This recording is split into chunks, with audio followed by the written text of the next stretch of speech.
এক গ্রামে বাস করে, নাম তার শাহিন। 3 ভাইয়ের মধ্যে সবার বড় সে। দায়িত্ববোধটা ছোটবেলা থেকেই কাঁধে তুলে নিয়েছে। তবু চোখের গভীরে লুকিয়ে থাকে এক নরম প্রেমিক মন। দিলদুয়ার গ্রামটা যেন সবুজের বুকে লুকিয়ে থাকা এক শান্ত গল্প।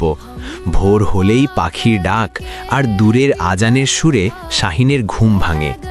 কাঁচা মাটির রাস্তা বেয়ে হাঁটলে তার পায়ে লাগে গ্রামের মায়া, কখনো ধান ক্ষেতের গন্ধ, কখনো খালের পানির ঠান্ডা ছোঁয়া।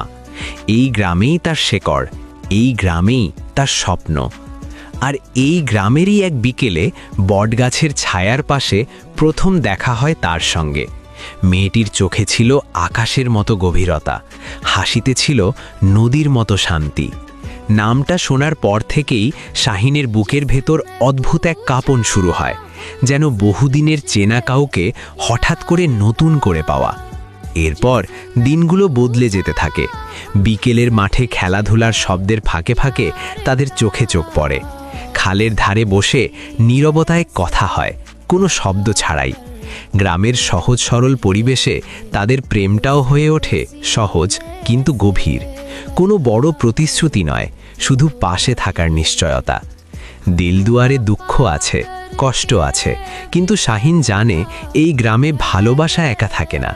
মানুষ আছে ভাগ করে নেওয়ার, আর ভালোবাসা আছে শক্ত করে ধরে রাখার।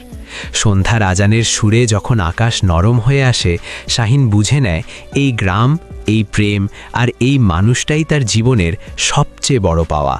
তাই দিলদুয়ার শুধু একটা জায়গা নয়, এটা অনুভূতি।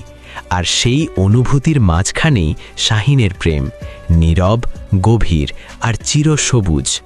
এডিট টুটুল। जिंदगी